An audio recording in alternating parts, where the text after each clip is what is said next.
안녕하세요. 약사로 일하고 있는 40대 남자입니다. 여러분은 사람의 애착 형성 시기가 언제인지 아시나요? 평균적으로 생후 3개월에서 8개월 사이에 형성된다고 하네요. 그리고 가족에 대한 애착이 강한 제가 평생 애정은 고사하고 애증도 못 느끼는 단 한 사람이 있는데요. 아마 저는 저 시기 때부터 아버지를 미워했나 봅니다. 아버지는 정말 장점이라고는 하나 없는 인간이었어요. 가족들에게 다정한 것도 아니고 능력이 있는 것도 아니고 보고 배울 것이 있는 것도 아니었어요. 무엇보다 손버릇이 정말 안 좋았죠. 저와 동생은 초등학교 들어가기 전부터 이미 어머니가 아버지에게 짐승처럼 맞는 모습을 보고 자랐습니다. 추운 날 어머니가 보일러를 켜면 돈도 못 버는 게 낭비한다고 때리고 또 보일러를 끄면 서방 자다가 입 돌아가게 할 거냐고 하면서 때리던 그런 인간이었어요. 결혼은 사랑하는 사람들이 하는 거라는 걸 배운 나이에 저는 대체 왜 어머니가 아버지 같은 인간이랑 결혼을 했는지 의문이었죠. 하지만 그것보다 더 큰 의문은 그런 아버지와 헤어지지 않는 어머니였습니다. 심지어 저도 동생도 제발 헤어지라고 우리를 버리고 도망쳐도 좋으니 제발 아버지를 버리라고 해도 말입니다. 어머니는 그래도 너랑 지아 아버지인데 어떻게 버리냐. 아버지한테 그러는 거 아니다. 라는 속 터지는 소리를 하시며 미련하게 버티셨죠. 그리고 덧붙이시길 그래도 너희한테 손 안 대니 다행이다. 라고 하시더군요. 충격적이게도 이건 아버지를 향한 칭찬이자 아버지의 몇 없는 장점이었어요. 하지만 정말 날벌레 더듬이만도 못한 장점도 오래가지 못했어요. 중학교에 올라가고 제가 남들보다 더 아픈 사춘기를 겪을 때쯤 점점 아버지의 말도 안 되는 권위에 도전을 하기 시작했어요. 어머니에게 손을 들려고 하면 그 사이에 끼어들어서 아버지를 죽일 듯이 노려보기 시작했고 어머니에게 다리를 들려고 하면 또 비집고 들어가 소리를 지르기 시작했으니까요. 하지만 저의 보잘것없는 반항과 용기는 집안의 평화는커녕 분위기를 더 살벌하게 만들었습니다. 어머니는 본인을 때리는 아버지가 아닌 저를 뜯어 말리셨어요. 너도 아버지한테 맞아서 눈에 멍들고 학교에 가고 싶냐고 하면서 말이죠. 그리고 그날 온몸이 멍투성인 채로 학교에 가는 게 이렇게 사는 것보다는 나을 것 같다라는 생각이 들었습니다. 아까까지만 해도 어머니에게 뭔 년 무슨 년 하며 침 튀기며 욕하던 아버지가 어머니가 차려준 밥상 앞에 앉아서 개걸스럽게 밥을 먹고 있는 아버지가 그날따라 너무 보기 싫은 겁니다. 심지어 아직도 기억이 납니다. 점심에 내놓은 반찬 그대로 또 상에 올렸다고 지금 날 무시하는 거냐고 밥상을 뒤엎기 시작했고 우악스런 손으로 어머니의 머리채를 잡고 바닥에 질질 끌기 시작했고 어린 동생은 울면서 질질 끌려가는 어머니 발목을 잡고 있었고 저는 폭발하듯 뛰어나가 아버지에게 달려들었습니다. 중학교 입학하면서 이미 아버지와 머리 위치가 같은 저는 쉽게 아버지의 멱살을 잡을 수 있었고 그대로 바닥으로 내팽겨치면서 소리를 질렀습니다.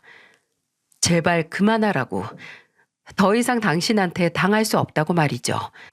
그 인간과 제가 짐승 같은 몸싸움을 벌일 때 동생은 제 외침을 듣고 경찰에 신고를 했어요. 아버지가 경찰들에게 연행될 때 어머니는 자기 남편 데리고 가지 말라고 다 오해라고 하며 말리셨죠. 저는 참담한 심정으로 아버지를 쫓아가려는 어머니를 막아서고 정말 마지막이라는 생각으로 말했습니다. 엄마, 우리 언제까지 이러고 살아요? 이렇게 살면 안 되는 거 아니에요? 저 인간이 어떻게 엄마 남편이고 우리 아버지야? 우리 앞에서 엄마 패기 시작하면서부터 저 인간이 우리 아버지도 아니었어요. 엄마가 이혼할 자신 없으면 차라리 우리를 버려요. 더 이상 나나 지아도 엄마가 맞는 거 보고 매일 언젠가 저 인간이 우리한테도 저러겠구나. 정말 누구 하나 잘못될지도 모르겠다. 그날이 오늘일지 내일일지 모른다 생각하고 불안에 떨면서 살기 싫으니까.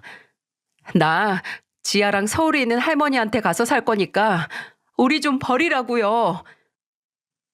아버지에게 맞아 얼얼한 광대뼈의 통증은 잊은 채 어머니 앞에서 처절하게 울었습니다. 그리고 어머니는 그런 저를 보며 한참을 우시더니 결국 아버지와 이혼을 하시기로 마음 먹으셨어요. 저와 어머니가 그 인간에게 받은 폭력의 흔적과 경찰 출동 기록을 토대로 어머니는 이혼 소송을 하셨고, 이혼 후 그 인간과 최대한 멀리 떨어져서 살고 싶었기에 원래 살던 지방을 떠나 외할머니가 계시는 서울로 이사를 했어요. 저와 어머니 그리고 동생은 새로 태어나는 기분으로 이사를 했습니다. 이제 정말 우리 가족의 인생이 시작됐다고 말이죠. 어머니는 그간 저와 동생에게 못 볼 꼴을 많이 보였다는 죄책감이 있으셨던 건지, 아니면 이혼 후 어떻게든 자식들과 먹고 살아야겠다는 의지와 용기가 솟으셨던 건지 하루에 4시간씩 자면서 일을 하셨어요.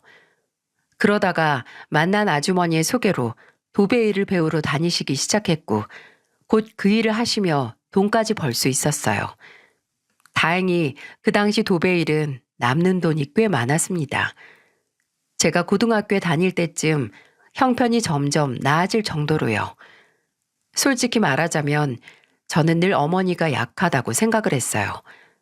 제 기억 속 어머니는 그 인간의 비위를 조금이라도 안 거스르기 위해서 눈치를 보거나 또 거스를까봐 맞으면서 신음소리를 삼키던 모습뿐이니까 말이죠.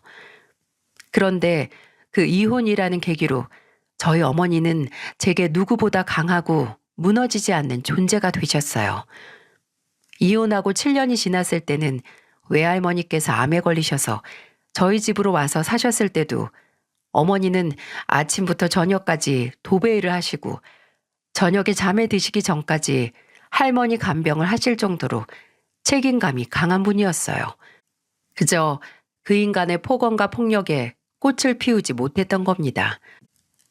오랜 도배 일로 류마티스 관절염으로 독한 스테로이드 약을 먹으면서 버티시면서도 단 한 번도 저희에게 힘들다는 내색을 하시지 않았어요.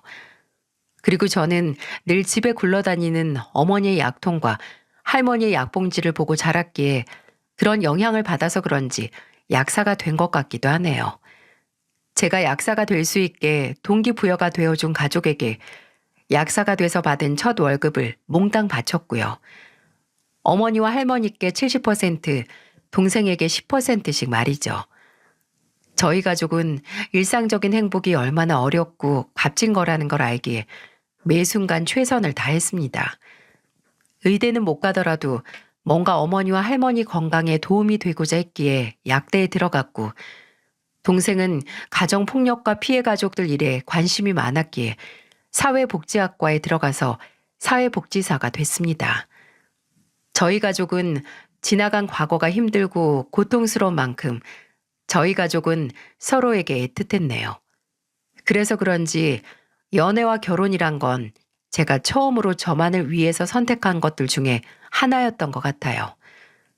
그 당시 저는 대학 병원 앞에 있는 대형 약국의 약사였고, 같이 일하던 다른 동료 약사가 제게 여자를 한 명 소개시켜줬어요. 저보다 3살 연하의 유치원 교사인 여자라고 하더군요. 약대 6년에 군대 2년, 20대 시절 물론 여자를 만나보긴 했지만 진지한 연애는 못 해본 제게는 그 여자처럼 밝고 적극적인 성격의 사람이 잘 어울릴 거라고, 꼭 잘 됐으면 좋겠다라고 하며 소개시켜줬습니다. 그리고 그렇게 만난 여자는 정말 동료 약사의 말대로 통통 튀는 매력에 볼 한쪽에만 파이는 보조개가 사랑스러운 여자였어요. 유치원 교사라서 그런지 말투가 정말 다정하고 조곤조곤 사랑스러운데, 막상 진지하게 만나면 그런 반전 매력이 없을 정도로 재미있고 유쾌한 성격의 소유자였죠. 저희는 2년의 연애를 했고 선선한 늦여름에 결혼을 했습니다. 사실 아내와의 진지한 관계를 결심하게 된 건 부끄럽지만 연애를 시작한 완전 극초기였어요. 사귀는 사이가 되기 전에 저희 할머니께서 병원에서 한 번의 고비가 있으셨거든요. 그때는 정말 목숨이 왔다 갔다 할 정도의 고비라서 병원에서도 가까운 가족들을 불러야 한다고 할 정도였습니다. 정말 병원에서 동생과 저 어머니 이렇게 셋이서 불안정한 상태의 할머니를 뜬 눈으로 밤을 새면서 지켜보고 있는데 아내에게서 전화가 오더라고요. 근데 좀 그렇잖아요. 아직 진지한 관계는 고사하고 사귄 지 얼마 되지도 않았는데 가족이 위독해서 병원이라고 하기에는. 그래서 전화를 받고 별일 없는 것처럼 통화를 끝냈는데 몇 시간 뒤에 아내가 병원으로 찾아온 게 아니겠어요? 아내는 어리둥절하게 서 있는 저를 보고 바로 달려와서 따뜻하게 안아줬어요. 그리고는 그러더군요. 많이 무서웠죠, 명호 씨. 괜찮아요. 괜찮아요.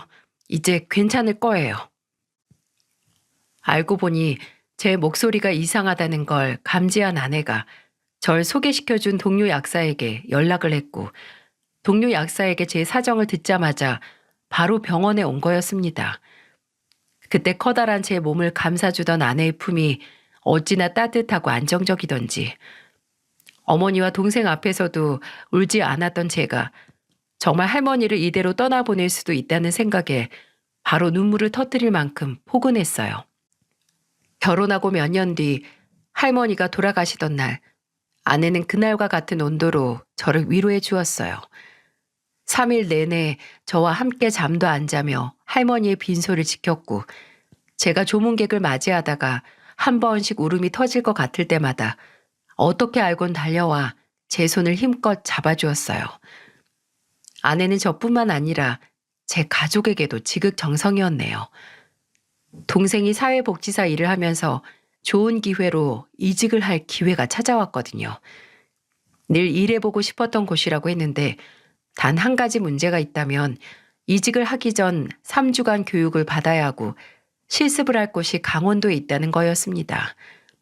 근데 제 아내의 고향이 강원도거든요.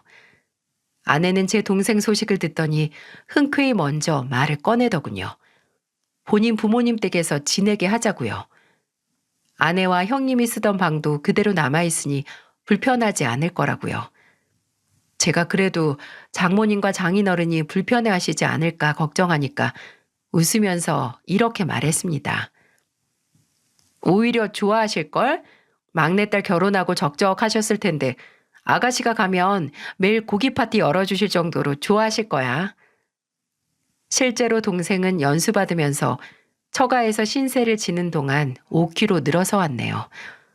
강원도에서 큰 소고기집을 하시는 장모님과 장인어른은 사돈 처녀가 온다는 소식에 아내가 쓰던 방까지 싹 청소를 하고 침구를 새로 사 두실 정도로 환영을 해주셨고 정말 매일같이 배부르다 못해 터질 정도로 끼니를 챙겨주셨다고 해요. 아내도 혹시 아가씨가 처음 간 곳에서 불편할까 일주일에 한 번씩 가서 잘 있나 확인도 했고요. 또 아내는 저희 어머니에게도 제가 미처 생각하지도 못한 부분까지 다방면으로 생각해서 잘 해드렸어요. 어머니가 건강 문제도 있으셨고 노후 자금도 일부 모아둔 터라 일찍 도배일에서 은퇴를 하셨는데 또 엎친 데 덮친 격으로 갱년기까지 찾아와서 많이 힘들어 하셨거든요.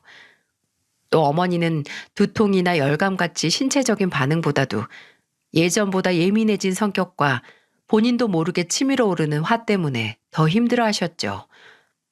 간혹 아들인 저도 가끔씩 보이는 어머니의 욱하는 모습에 놀랄 정도였어요. 어머니도 본인의 달라지는 모습에 놀라셔서 종종 예민하게 반응하실 때나 화가 툭툭 튀어나온 다음에는 꼭 사과를 하셨죠. 물론 저나 동생은 괜찮다, 어머니 때문이 아니다라고 하며 넘어갔지만 누구보다 어머니께 위로가 되고 도움이 됐던 건 바로 아내였습니다.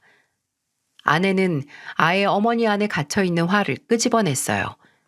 한 번은 어머니가 저와 아내를 부르셔서 식사를 하다가 발이 주방 구석에 쌓여있던 고구마 박스에 걸려서 들고 계시던 접시를 떨어뜨리셨거든요. 어머니가 그때 또 욱하셔서 성질을 팍 내시면서 발로 고구마 박스를 걷어차셨어요. 근데 그 무거운 고구마 박스가 밀릴 수가 없었죠. 근데 그때 아내가 오더니 양팔로 고구마 박스를 굴려서 내동댕이 쳤습니다. 그리고 말했어요. 어머니, 이제 화가 날 때마다 그 화가 어머니 속 안에서 바닥 날 때까지 내버리세요. 호르몬 문제라고 해도 어쨌든 그 화도 어머니가 그간 참고 눌러왔던 감정이 축적됐던 걸 거예요. 그냥 이 김에 다 쏟아내 버리세요. 네?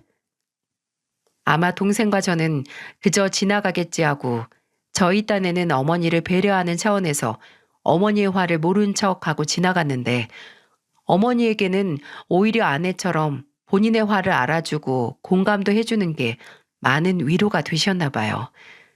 지금 생각해보면 왜 아니겠습니까? 예전에도 그렇고 지금도 아버지라고 부르기 싫은 그 작자와 10여 년을 살았는데 당연히 해소되지 않은 울분이 어머니께도 남아있겠죠. 그 후로 아내는 저보다도 더 많이 어머니를 찾아가서 어머니 이야기를 한바탕 들어주고 오곤 했습니다.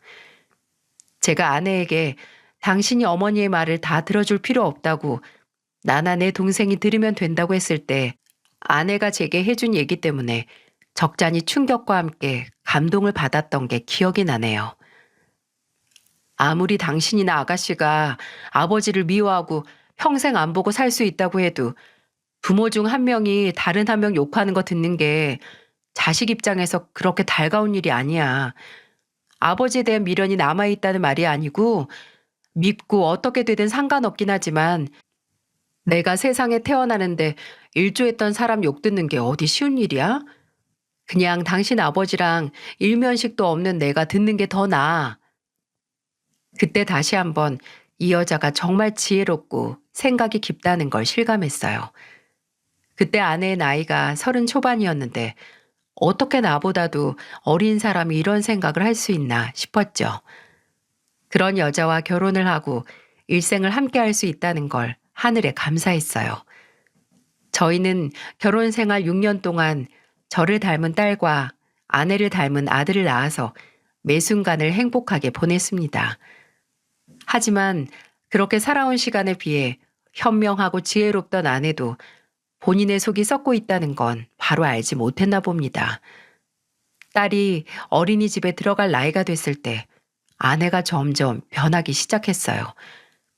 퇴근하고 집에 오면 그날 무슨 일이 있었는지 말하는 걸 좋아하던 사람이 어느 순간부터 입에서 입 여는 시간은 밥 먹을 때와 양치를 할 때밖에 없는 것 같았죠.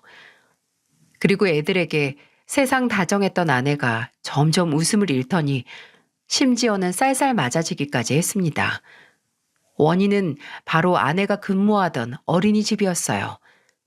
그 당시 아내는 몇몇 경우 없는 부모들과 당시 부당한 대우 속에서 고용주로서 아내를 지켜주지 않는 원장 사이에서 고통받고 있었어요.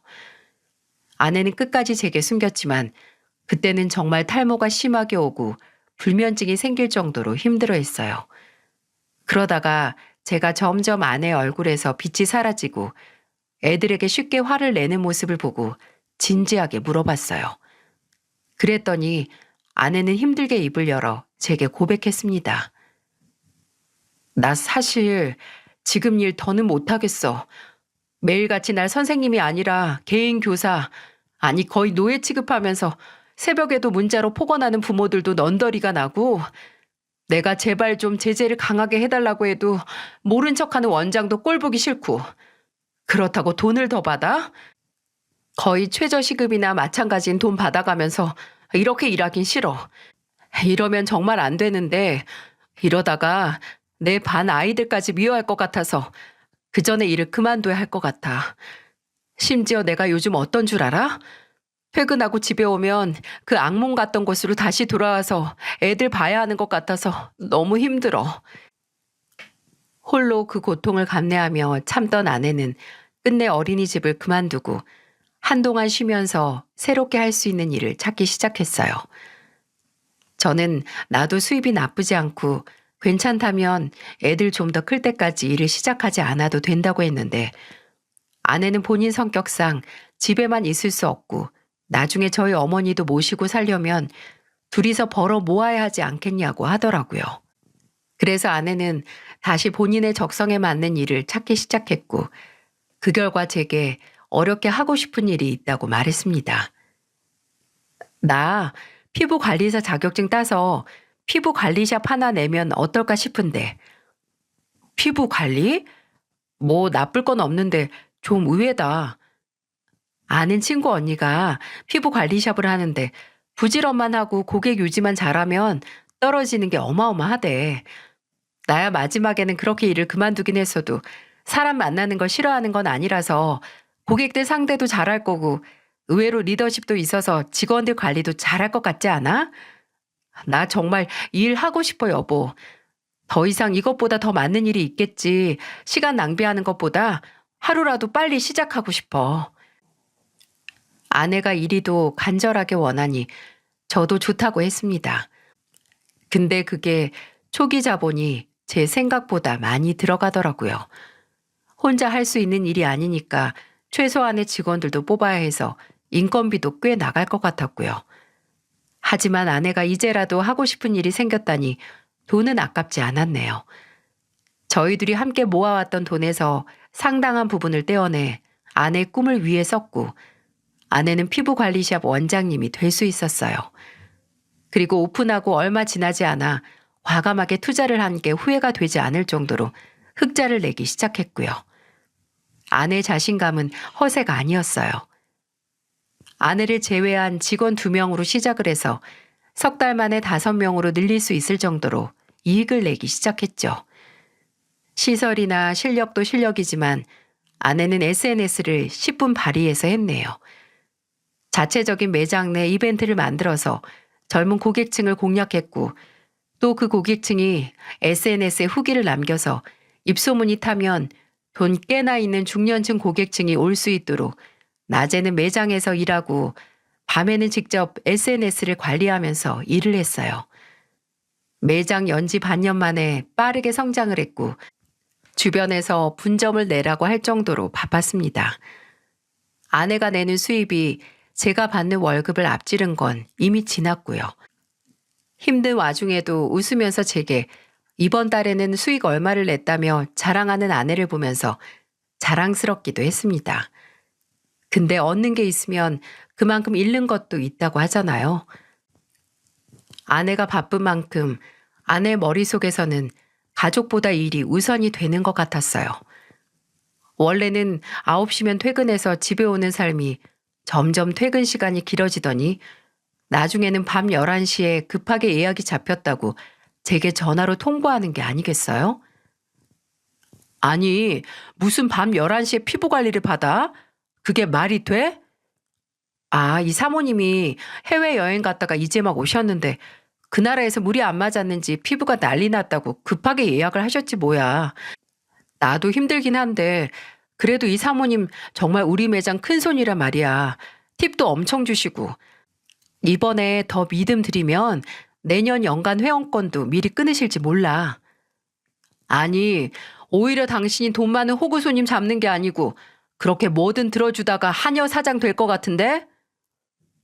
그리고 피부관리샵에서 회식은 왜 그렇게 많은지, 직원 하나가 큰 손님을 데려왔다고 이때 회식을 시켜줘야 좋은 사장이라고 하면서 일주일에 3일 이상은 회식을 해서 밤 12시가 넘는 시간에 들어왔습니다. 제가 정말 좋은 사장은 법인카드 주고 니들끼리 먹고 마시라고 하는 사장이라고, 좋은 사장이기 전에 하루에 3시간 이상은 얼굴 보여주는 부모가 되라고 했더니 이게 다 지 좋자고 하는 일 같냐고 성을 내더군요. 또 한 번은 생활비 통장에서 꽤 큰 금액이 현금으로 뽑혀 있더라고요. 아내에게 물어보니 돌아온 대답은 참 어처구니가 없었습니다. 아, 그거 우리 매니저가 중국어 배워야 해서 학원 등록하라고 줬어. 뭐? 갑자기 중국어를 왜? 아니, 그게 아니고 배운다 한들 그걸 왜 당신이 내줘?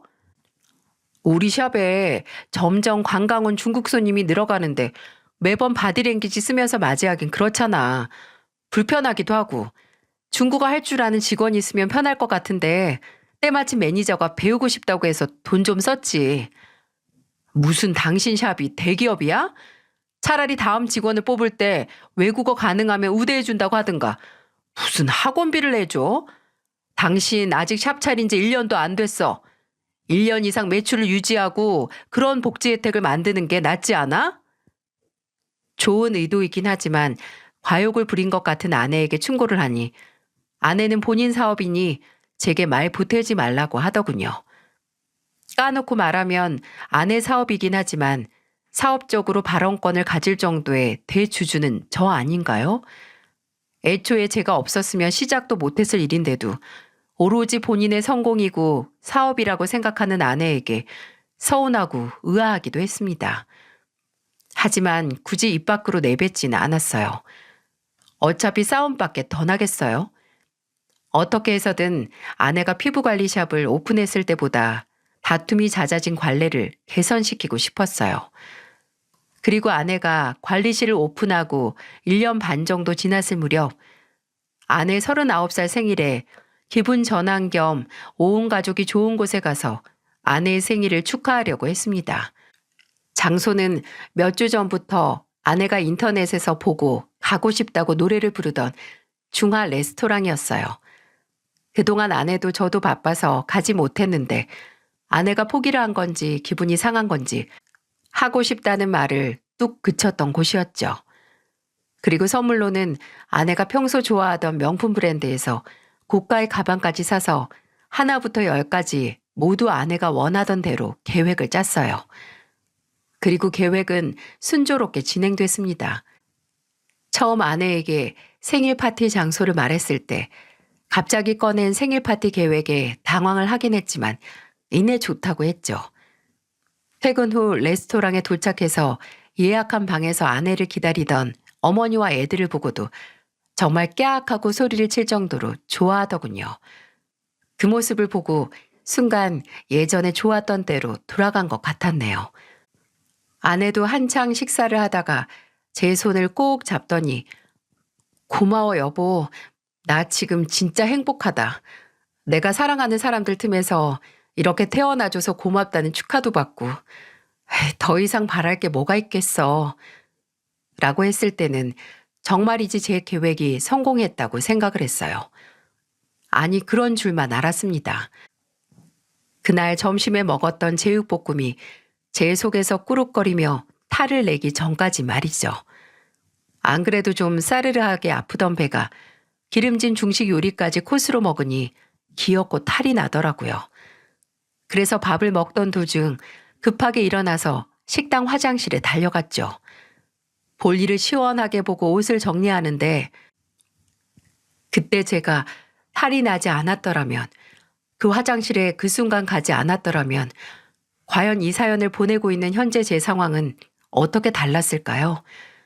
아직 제가 칸에서 나가지 않았을 때 화장실 안쪽으로 발자국 소리와 함께 젊은 남자 2명의 목소리가 들리기 시작했어요.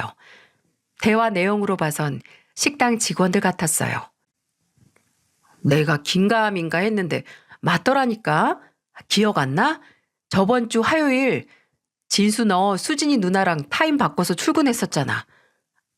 아 그때 근데 하루에 오는 손님이 몇 명인데 하도 봐서 사람 얼굴 구분 안 가. 그냥 별일 없이 조용히 먹고 가는 손님은 당연히 기억에 안 남지. 근데 그 여자는 조용히 먹고 간 게 아니니까 그러지. 왜 그때 맨뷰샤에 기름이 많다, 후기에서 본 사진보다 작다, 엄청 진상 부리고 간 여자 있잖아. 그때 같이 온 남자랑 오늘 같이 온 남편이 이름 부르는 거 들었는데 같은 사람이야. 뭐 해나인가 뭔가? 아, 그 여자. 와, 나도 그 여자 기억은 하는데 못 알아보겠던데? 강영민 기억력 대단하네. 화장이 진해져서 그래, 화장이. 지 내연남이랑 남편 앞에서 하는 화장이 다르다 이거지. 와, 근데 어떻게 바람난 남자랑 왔던 식당을 며칠 만에 또다시 오냐? 제정신인가?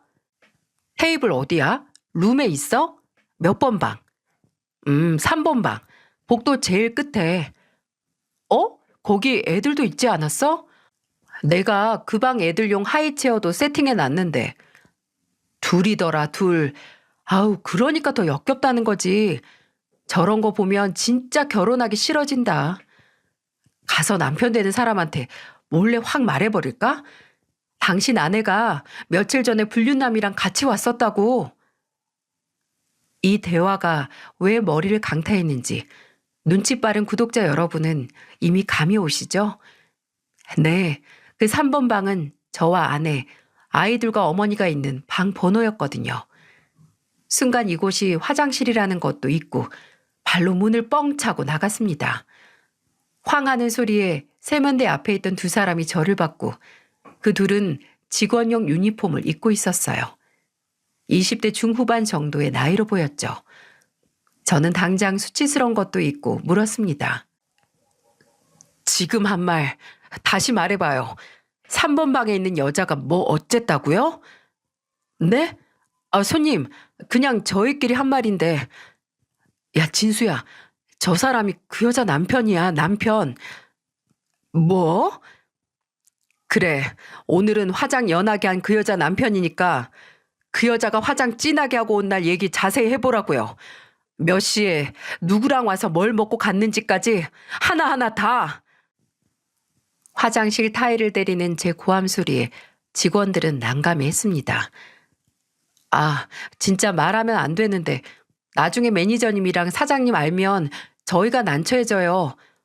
하면서 말하기를 주저했어요. 하지만 이미 다 쏟아진 물, 남아있는 물방울 하나 떨어진들 작은 문제가 아니게 될 리 없잖아요. 저는 절대로 그쪽에게 피해가는 일 없게 하겠다고 약속을 했고 우물쭈물 하던 직원은 끝내 입을 열었습니다.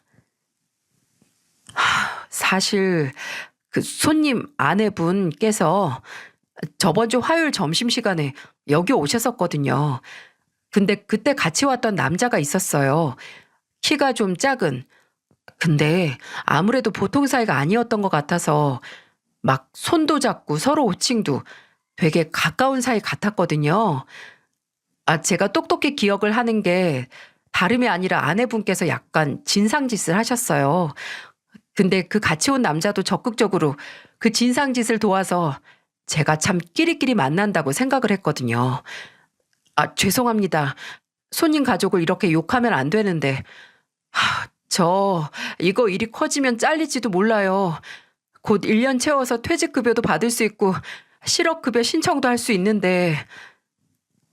안절부절하는 직원 앞에서 한참 멍하니 있다가 아무 말 없이 제가 있던 방으로 들어갔습니다. 화장기 하나 없는 얼굴의 아내는 들어온 저를 보더니 왜 이렇게 늦었냐, 탈이 심하게 났냐고 물었고 저는 단도직입적으로 물었어요. 당신 여기 처음 온 거 맞아? 이전에 다른 사람이랑 와본 적 있어? 뭐? 아니 뜬금없이 무슨 소리야. 나도 오늘 처음 왔어. 내가 당신한테 휴대폰으로 보여줬었잖아. 여기 오고 싶다고.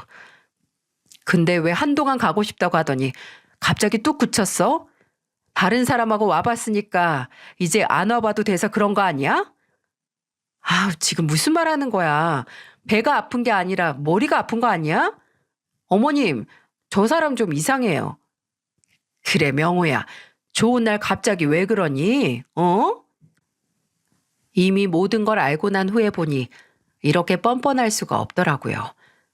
저는 가만히 그 무고해 보이는 얼굴을 보다 이내 방 밖으로 나가서 제게 진실을 알려준 직원을 찾았습니다. 그리고 그 직원을 거의 끌고 가다시피 해서 다시 문제의 3번 방으로 들어갔어요. 아직도 잊혀지질 않네요. 제가 끌고 들어온 직원의 얼굴을 보며 얼굴이 하얗게 질렸음에도 애서 태어난 척 입술을 꾹 닫은 아내의 얼굴이 말이죠. 여기 처음 온다고? 근데 이 직원은 당신 얼굴을 똑똑히 기억한다던데? 당신이 같이 왔던 키 작은 남자도 기억한다던데? 정말 여기 와본 적 없다고? 당신 지금 생전 처음 보는 직원 말을 내 말보다 더 믿는 거야? 그래, 난 왜 이 사람 말에 더 믿음이 가지? 나도 그 키 작은 남자도 당신을 해나라고 불렀다는데 저기 말 좀 해봐요. 지금 저기 앉은 저 여자 며칠 전에 본 거 확실해요? 내가 이 문제 때문에 여기서 잘리면 책임질 테니까 말해봐요. 어? 난감해서 마른 침을 삼키면서 직원은 작은 목소리로 말하기 시작했습니다.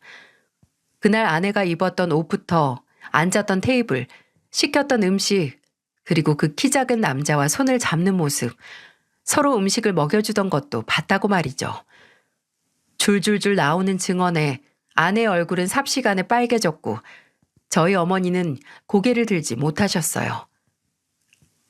아, 그리고 오늘 메고 온 가방도 그날 똑같은 거 들고 왔던 것 같은데? 뭐가 똑같아, 뭐가. 내가 그 여자라는 증거가 어디 있냐고. 당신 진짜 웃긴 사람이네. 여긴 직원들이 뒤에서 사실 확인도 안 된 손님 얘기 막 떠들어도 돼요? 직원 교육을 어떻게 시킨 거야? 당신도 집에 오자마자 하는 얘기가 당신이 만난 돈 많은 진상들 얘기뿐이잖아. 괜히 구석에 몰리니까 애꿎은 직원 탓하지 마. 아니, 당신은 정말 저 직원 말을 믿어? 어떻게 이제 거의 10년이 다 되어가는데 사이에 애가 둘인 내 말을 안 믿을 수가 있어? 사람들 다 보는 데서 나 망신시켜서 속이 시원하니? 그럼 지금 여기서 네 휴대폰 확인시켜줘봐. 그렇게 당당하면 여기서 까보라고. 봐서 그 남자 흔적이 하나도 없으면 당신 말 믿어줄게. 제가 한쪽 손을 아내에게 내밀며 말하니 아내가 어떻게 했는지 아세요? 제가 달라고 하던 휴대폰을 들고 그대로 튀었습니다. 싸움 소리에 저희가 있던 방 앞에 와 있던 구경꾼들을 밀치고 레스토랑을 떠났습니다. 그 행동이 본인의 잘못을 인정한 꼴이 된 거죠. 근데 오히려 그렇게 아내가 급하게 도망친 게 제게는 행운 아닌 행운이 됐네요. 그날 레스토랑까지 아내 차를 타고 갔는데 키는 제가 가지고 있었거든요. 저는 아내가 놓고 간 차에서 저는 블랙박스 영상을 건질 수 있었고 두 연놈이 차 안에서 나눈 대화와 며칠 동안의 동선을 구할 수 있었어요. 그리고 아내가 마치 타조처럼 숨어 집에 안 들어오는 기간 동안 흥신소에 의뢰해서 결정적인 증거를 찾았어요.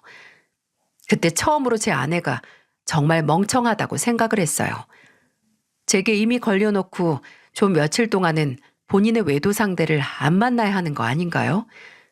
무슨 대책 회의를 하려는 건지 아니면 그 조금도 욕망을 참을 수 없던 건지 흥신소 직원은 어렵지 않게 그 둘이 만나 예사롭지 않은 사이임을 증명하는 사진을 찍을 수 있었어요. 그때 들었던 생각인데 통장에서 직원들 복지다 뭐다 찾아간 현금도 바람 피우면서 카드 쓸 수 없으니 가져간 돈 같더라고요. 저는 증거를 받자마자 아내에게 문자를 남겼습니다. 당장 당신의 그 소중한 업장을 난장판으로 만들어서 있던 손님들도 다 떠나게 하기 전에 집으로 오라고요. 그리고 저녁에 돌아온 아내에게 제가 갖고 있는 증거들을 보여줬습니다. 이제 다 끝났다고. 네가 숨을 곳은 없다는 의미로 말이죠. 근데 달싹거리는 아내 입에서 나온 말이 더 가관이었어요. 송혜나 대단하네. 성공한 샵 원장님이라서 이제 남편 하나로는 만족이 안 되나 봐? 그 남자 세무사더라? 심지어 그 새끼 장인도 업계에서 유명한 세무사라서 지금 그 사무실에서 일한다며? 우리 마누라 능력도 좋아. 약사로는 좀 모자른 것 같으니까 세무사도 만나고 다음에는 뭐 변호사, 판사, 검사, 의사 다 나오겠다. 그 사람 우리 샵 단골 손님이야. 오자마자 연간 회원권도 끊고 본인 지인들까지 소개해주는 진짜 도움 많이 되는 손님이라서 그날 갔던 곳에서 밥 한 끼만 먹은 거야. 정말 당신이 생각하는 그런 사이 아니야. 아, 넌 단골 손님이면 음식도 먹여주고 손도 잡고 그래? 내가 지금까지 잘못 알고 있었나? 그냥 일반 피부관리실이 아닌 거야? 나 네 차 블랙박스 영상도 있어. 멍청하게 굴지 말고 생각 잘하고 말해라. 그래, 알았어. 당신 말이 다 맞는데 나도 다 거짓말은 아니야. 진짜 우리 샵 손님은 맞아. 그렇게 만났어. 근데 절대로 당신이 생각하는 것처럼 깊은 사이 아니야. 그냥 내가 가게 오픈하고 처음이 좀 힘들고 외로웠는데 처음으로 연간 회원된 사람이 그 사람이었고, 그래서 다른 손님들보다 가까웠던 건 사실이야. 근데 진짜 그뿐이야. 어? 제발 나 좀 믿어줘. 아, 거긴 회원권 끊으면 원장이랑 데이트도 할 수 있게 해주나요? 대단한 데서 일하시네. 그 새끼도 세무사라 그런가 계산 확실하고. 아주 믿을 만한 사람이라고 장인 사무실에 말해줘야겠어. 아니야. 제발 그러지 마, 여보. 내가 잘못했어. 다 내 탓이야. 내가 너무 힘들어서 잠시 미쳤었나 봐. 다 내 잘못이니까 제발 그 사람한테 피해만 가게 하지 말아줘. 부탁이야. 이야, 참 절절한 사랑이다. 왜 점점 멍청해지지? 내 앞에서 그 새끼 감싸는 게 지금 정상이라고 생각해? 이 정도로 사람이 멍청하고 사리분별을 못해야 바람을 피우는 건지. 너 지금 나랑 우리 애들 기만한 거야. 우리 가족이 지금까지 쌓아올린 시간을 당신이 그 새끼랑 엮이면서 모조리 기만하고 배신한 거라고. 알아?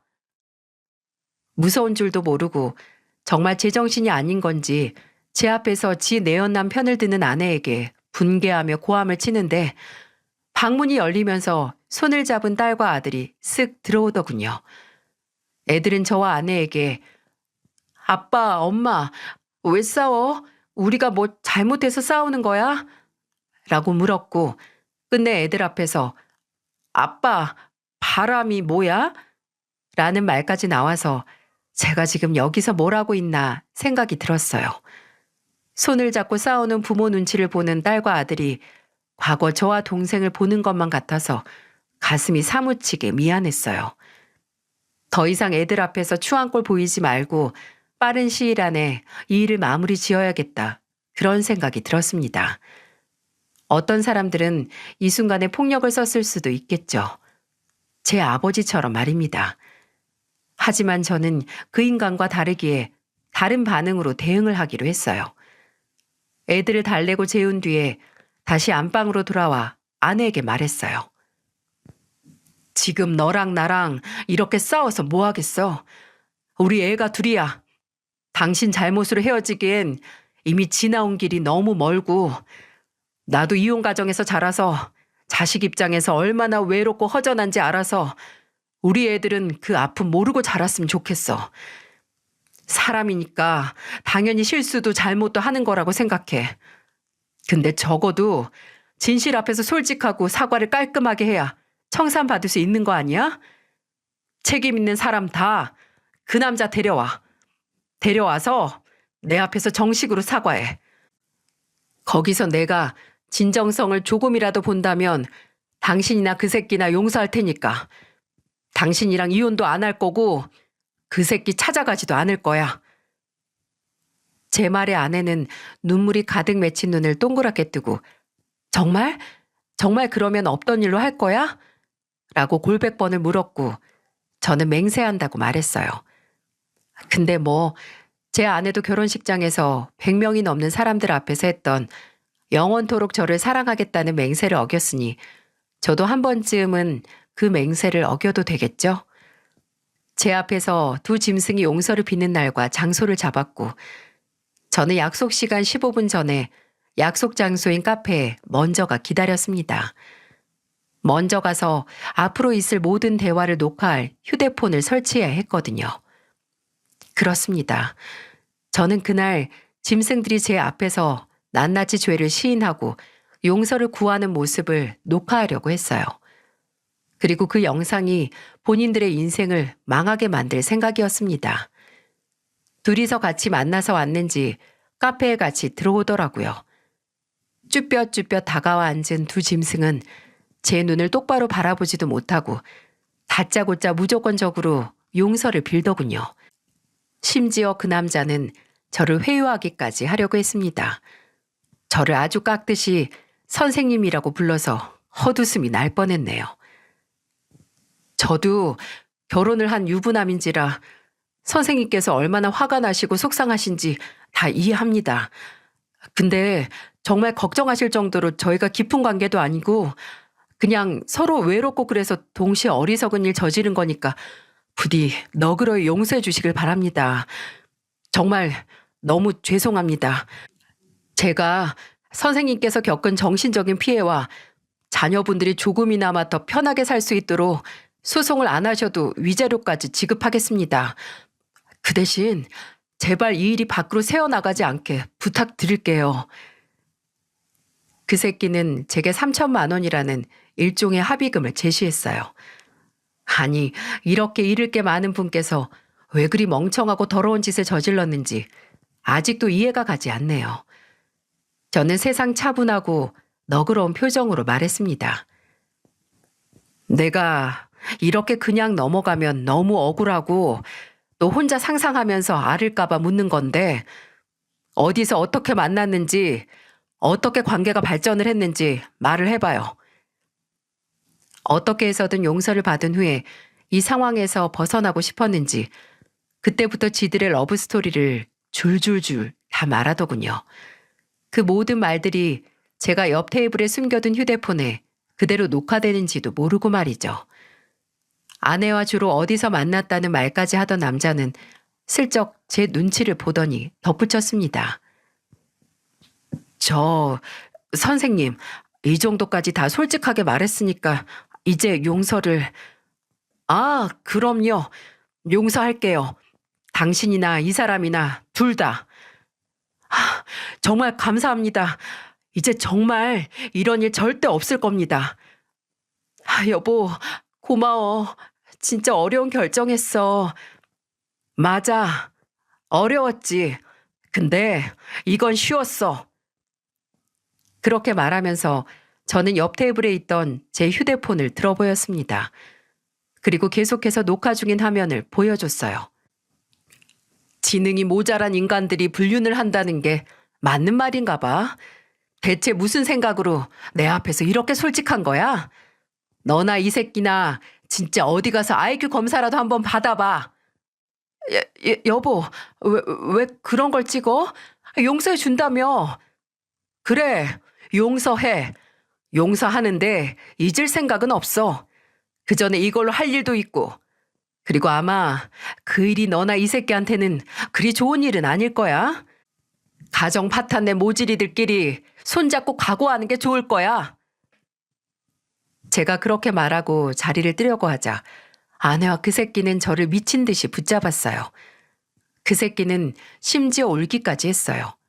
제 바지가랑이를 붙잡고요.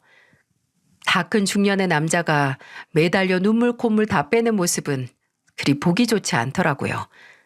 근데 그 새끼 장인어른 되는 분이 영상을 다 확인하기도 전에 시근덕거리면서 이 망할 자식이 라고 붕괴하는 모습은 퍽 보기 좋았습니다. 저는 이혼 소송을 하기 전에 그 새끼 장인어른이 하는 세무사 사무실에 찾아갔어요. 대표님을 만나 그분 사위 되는 사람에 대해 이야기를 할 게 있다고 하자 바로 만날 수 있었습니다. 그때 바로 그 새끼를 향한 장인어른의 신임이 먼지 한 톨보다도 가볍다는 걸 알 수 있었네요.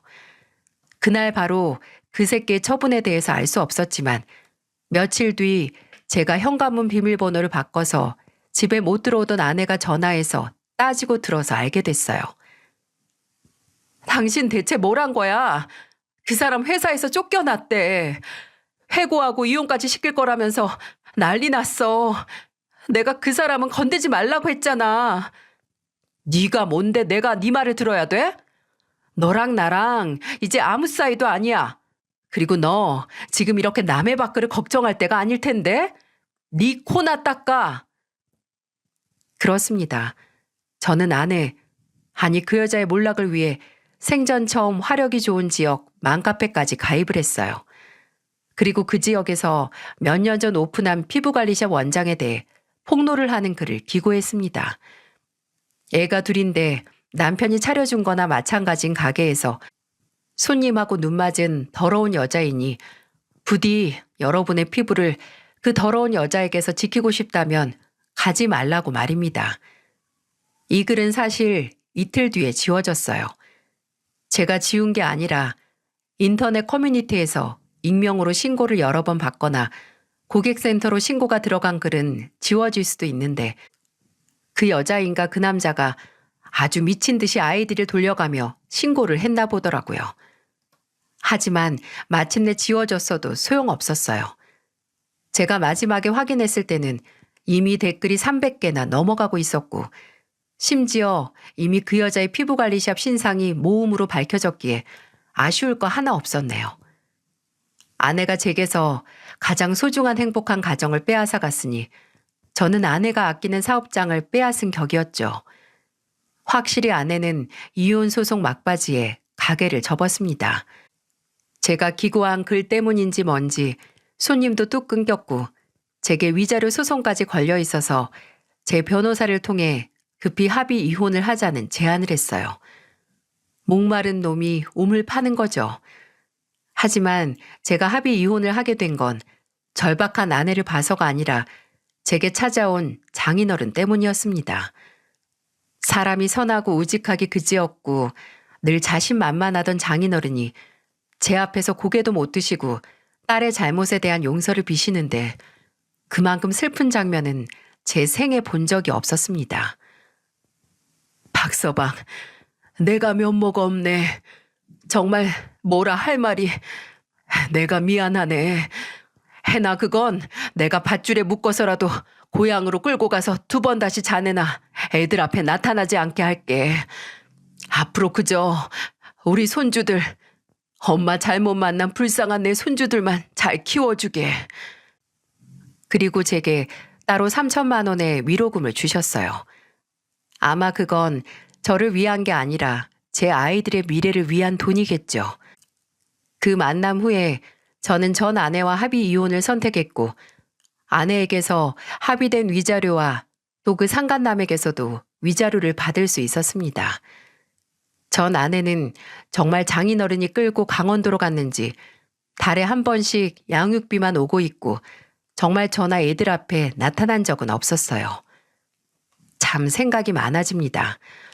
본인 자식이나 동시에 남의 자식에게까지도 책임감을 보이는 장인어른에게서 태어나 그분을 보고 자란 전 아내는 쉽게 지 가족을 배신하는 인간으로 자라고 정말 인간 같지도 않은 아버지에게서 자란 저는 뭐 훌륭한 건 아니지만 그래도 남을 해하는 짓은 그 무엇이든 먼저 하지 않는 상식적인 인간으로 자라났으니 말이죠.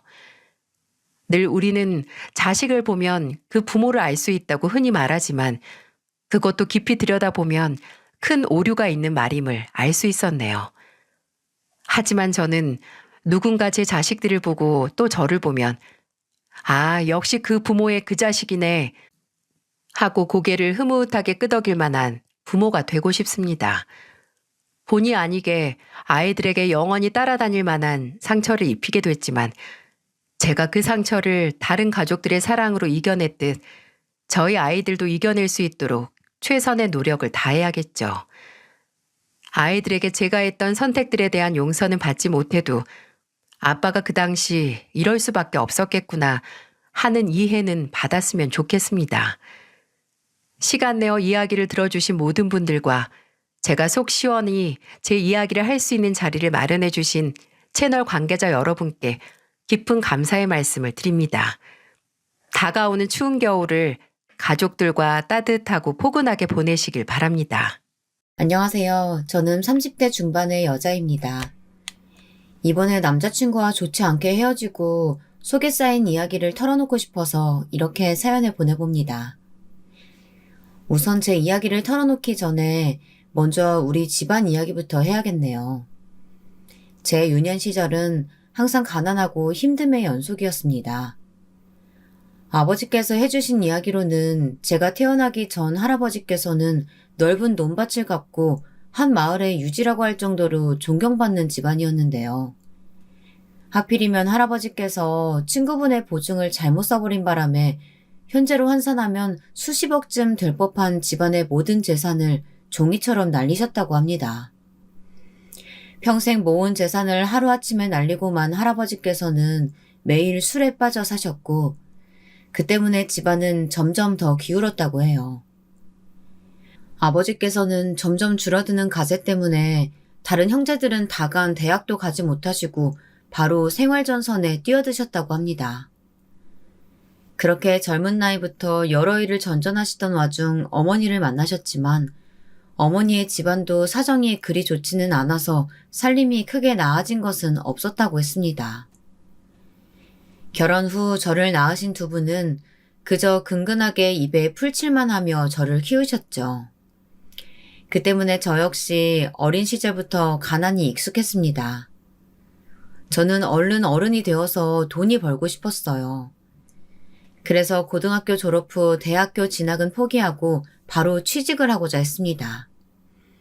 부모님께선 제가 대학에 진학하기를 바라셨지만 집안 사정을 뻔히 아는데 어떻게 그렇게 하겠어요. 물론 부모님께선 제 결정에 크게 반대하셨죠. 유정아, 다시 한번 생각해봐라. 대학 등록금은 네 엄마랑 내가 열심히 일해서 마련해주마. 그러니까 고집 부리지 말고 대학 가도록 해. 아니에요, 아빠. 요즘은 옛날이랑 달라서 대학 나와도 다들 비슷하게 취직하고 살아요. 그럴 거라면 차라리 저는 남들보다 더 먼저 취직해서 경력을 쌓을래요. 유정아, 돈 걱정 때문에 그런 거니? 그건 아빠랑 엄마가 어떻게든 해결해 볼게. 그러니까 너는 아무 생각 말고 대학 갔으면 좋겠구나. 그렇다고 지금 가고 싶지 않은 대학을 억지로 가고 싶지 않아요. 당장 가고 싶은 학과도 없고 말이에요. 그럴 바엔 차라리 빨리 어디든 취직하고 일하면서 제가 하고 싶은 일을 찾을래요. 제 완고한 결정에 결국 부모님께서는 제 편이 되어주셨고, 그렇게 저는 고등학교를 졸업하고 바로 취직을 하기로 했습니다. 그런데 제가 고등학교를 졸업하던 시기에 아버지께서는 우연히 지인분의 이야기를 듣고 작은 여간빵 사업을 시작하셨는데요. 하늘이 도우셨는지 아버지의 사업이 점점 잘 되기 시작했습니다. 그때 저는 다른 곳에 취업하기보다 차라리 아버지 일을 돕는 게 낫겠다는 생각이 들어서 여관에서 아버지 일을 돕기 시작했습니다. 아버지, 어머니, 그리고 저까지 이렇게 셋이서 함께 여간빵 사업에 사활을 걸고 매일 일에 매달려 살았죠. 그렇게 죽을 힘을 다해 노력하니 매일같이 사업이 잘 돼서 아버지는 다른 건물까지 매입하면서 사업을 확장해 나가셨습니다. 시간이 흘러 제가 20대 중반쯤 되었을 때 아버지는 대출까지 받아 아예 호텔을 지으셨습니다. 이때 아버지의 다른 형제분들은 물론 어머니의 외가분들까지 호텔 사업에 투자를 하시며 아버지의 호텔 사업은 가족 사업으로 승승장구하며 발전했습니다. 시기마저 너무 좋았던 게 그때는 관광산업이 한창 활발할 때라 평일 주말할 것 없이 관광객들이 물밀듯이 몰려들 때였어요. 아버지는 이때를 놓치지 않으셨고 몰려드는 손님들을 전부 수용할 수 있도록 아주 크게 호텔을 증축하시고 다른 호텔과는 차별화된 호텔 고급화 전략으로 관광객들을 사로잡으셨습니다. 그래서 그 지역에서 제일 좋은 고급 호텔을 꼽는다면 당연히 아버지의 호텔이 1순위라고 나오곤 했죠. 과장을 조금 보태 말하자면 그 당시 아버지는 그 지역의 유지나 다름없을 정도였답니다. 이후로도 아버지의 호텔 사업은 쭉 호황이었습니다. 그동안 저도 아버지의 호텔에서 계속 일을 했죠. 그러던 어느 날 아버지께서 제게 말씀하시더라고요. 유정아, 이제 우리 집 살림도 좋아졌으니까 이제라도 대학에 진학해보는 건 어떻겠니? 지금이라면 아빠가 네 대학 등록금은 무리 없이 다 내줄 수 있을 것 같구나. 하지만 아빠, 저는 호텔 사업에 관한 공부 말고는 다른 공부할 마음이 없어요. 지금 제가 가장 관심 있는 건 우리 집 사업뿐인걸요? 그럼 호텔 경영에 관한 공부하는 게 어때? 나중에 네가 호텔을 물려받아서 운영하려면 지금부터 배워두는 게 좋을 것 같고 말이야. 아버지의 말씀을 들으니 고민이 생기더군요. 아버지의 호텔 사업을 이어받아 가업으로 쭉 이어가고 싶다는 생각을 안 해본 건 아니었거든요. 생각해보면 제게 호텔 일이 적성에 맞는 것 같기도 했습니다.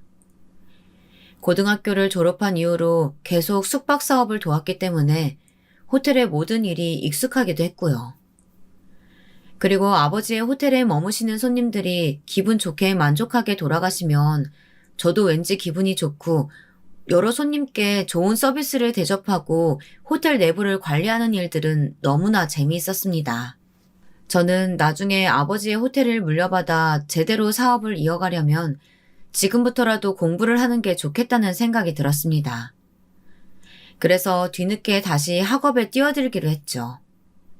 낮에는 호텔에서 근무하고 밤에는 서점에 들러서 수험서와 필요한 문제집들을 사고 새벽 아침에 일찍 일어나서 공부하는 게 일상이 되었죠.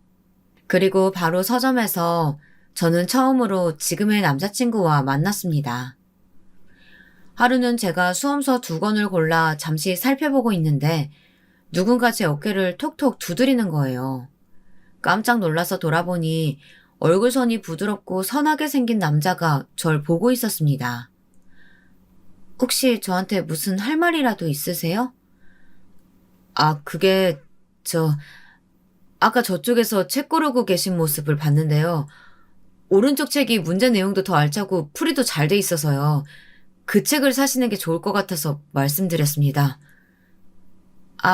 네, 감사합니다. 처음 남자친구를 봤을 때 저는 참 이상한 사람이라고 생각했습니다. 제가 책 고르는 모습을 계속 보고 있었다는 남자친구의 말이 좀 거북했거든요. 하지만 덕분에 더 좋은 수험서를 고르게 된 건 고마웠습니다. 그리고 다시 남자친구와는 만날 일이 없을 거라고 생각했는데요. 이게 웬걸요? 저와 남자친구가 운명이긴 했는지 이후 저는 서점에 갈 때마다 몇 번이고 남자친구와 마주치게 되었습니다. 우연이기는 해도 자주 마주치다 보니 자연스럽게 몇 마디 나누게 되었어요. 그렇게 나중에는 카페에서 차까지 마시는 사이가 되었죠. 그렇게 여느 때와 다름없이 함께 책을 고르고 카페에서 대화를 나누고 있었는데 남자친구가 제게 훅 고백을 하는 게 아니겠어요? 처음 봤을 때부터 너무 예쁘셔서 꼭 한번 말을 걸어보고 싶었어요. 그때는 수험서를 고르고 계시길래 고등학생인 줄 알았거든요. 그런데 그게 아니라서 얼마나 다행인지 모르겠네요. 제가 고등학생으로 보였어요? 아무리 그래도 절 너무 어리게 봐주신 거 아닌가요? 혹시 일부러 저 칭찬하시는 거 아니에요? 하지만 사실인걸요. 유정 씨, 혹시 남자친구 있으세요? 없으시다면 저랑 한번 만나보지 않으실래요? 저 유정 씨를 처음 봤을 때부터 한눈에 반했거든요. 그날 저는 남자친구의 고백을 받고 흔쾌히 남자친구와 사귀기로 했습니다. 남자친구는 첫인상 그대로 부드럽고 순수한 면이 많은 사람이었습니다. 그렇게 2년이 되고 얼마 안 되어서 저는 남자친구가 서울대생인 걸 알게 되었어요. 무려 사수까지 해서 서울대에 입학한 사람이었죠. 그런데 사수를 해서 대학에 입학하고 군대까지 다녀오니 30대가 되어버려서 남자친구는 졸업 후 이렇다 할 경력 없이 작은 학원에서 강사로 일하고 있었습니다. 학원 강사는 본인이 잘만 하면 몇 억도 벌 수 있는 직업이라고들 하지만 남자친구는 아직 초보 강사라 몇 안 되는 아이들을 가르치며 월급을 받고 있다고 했습니다. 그러다 자연스럽게 학벌 이야기로 대화가 흘렀고 그때 남자친구가 저에게 어느 대학을 나왔는지 물어보더라고요. 그래서 자기는 어느 대학 나왔어? 그게 나는 고등학교밖에 안 나왔어. 내가 고등학생 때 우리 집 사정이 많이 안 좋았거든. 그래서 대학은 포기하고 고등학교 졸업 후에 바로 일만 했지.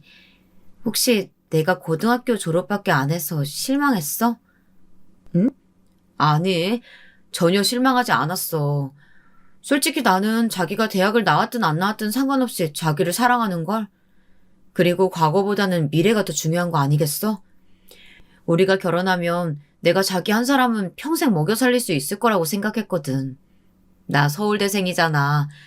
내 대학이면 어디든 취직할 수 있을 테니까 자기는 걱정할 필요 없어. 자기야, 그 말 진심이야? 나 지금 너무 감동했어. 말이라도 그렇게 들으니까 너무 행복하다. 고마워, 정말로. 남자친구의 말대로 남자친구는 서울대생이지만 솔직히 결혼해서 같이 살아가기에는 미래가 조금 불확실한 상태였습니다. 그런데 남자친구는 본인의 미래도 불확실한 와중에 절 사랑하는 마음 하나로 저를 먼저 생각해주는 것 같더라고요. 남자친구의 그런 마음이 정말 고맙고 예쁘다고 느껴졌어요. 이런 남자와 함께라면 어떤 상황이 오더라도 함께 헤쳐나갈 수 있을 것 같다는 생각이 들었습니다. 그래서 그 뒤로 저는 점점 더 남자친구를 믿게 되었죠. 남자친구는 연애 기간 내내 저를 있는 그대로 아껴주고 사랑해줬습니다. 저는 점점 이런 남자라면 결혼해도 괜찮겠다는 생각이 들었습니다. 남자친구라면 결혼 후에도 언제나 제 편에 서줄 것 같았고 든든하게 저를 지지해줄 거라고 생각이 들었거든요. 그래서 돈이라면 제가 더 많이 벌 수 있으니 남자친구가 돈을 적게 벌더라도 제가 벌어서 남자친구를 먹여 살려도 좋다고 생각이 들더라고요. 그만큼 남자친구의 마음이 예쁘고 고마웠습니다. 저는 남자친구의 마음에 어떻게든 보답하고 싶었습니다. 그래서 첫 기념일에 남자친구와 근사한 하루를 보내고자 조금 힘을 써서 아버지 호텔에 꽤 좋은 방을 예약하고 깜짝 파티를 위한 룸서비스도 받았습니다. 제가 준비한 호텔로 데려가자 남자친구가 엄청나게 놀라더라고요. 자기야, 우리 기념일 위해서 이렇게나 준비한 거야? 너무 감동이다. 근데 이 호텔 엄청 비싸지 않아? 여기 이 방만 해도 내 몇 개월치 월급 가격인 걸로 아는데 어떻게 이런 호텔방을 예약했어? 혹시 무리한 건 아니야? 그런 건 아니야. 그냥 우리 첫 기념일이니까 내가 힘 좀 썼지. 무슨 힘? 그러지 말고 나한테는 솔직하게 말해도 돼. 나 자기 연인이잖아. 혹시라도 이 방 예약하느라 무리한 거라면 나도 돈 보태줄 테니까 숨기지 말고 말해줘. 남자친구는 제가 무리하게 돈을 쓴 건 아닌지 굉장히 걱정하더라고요. 저는 최대한 돌려서 말하려고 했지만 자꾸 캐묻는 남자친구를 더는 속일 수 없어서 결국 어느 정도 사실을 말할 수밖에 없었습니다. 나 정말로 무리한 거 아니야. 사실 나 이 호텔에서 호텔리어로 일하고 있거든.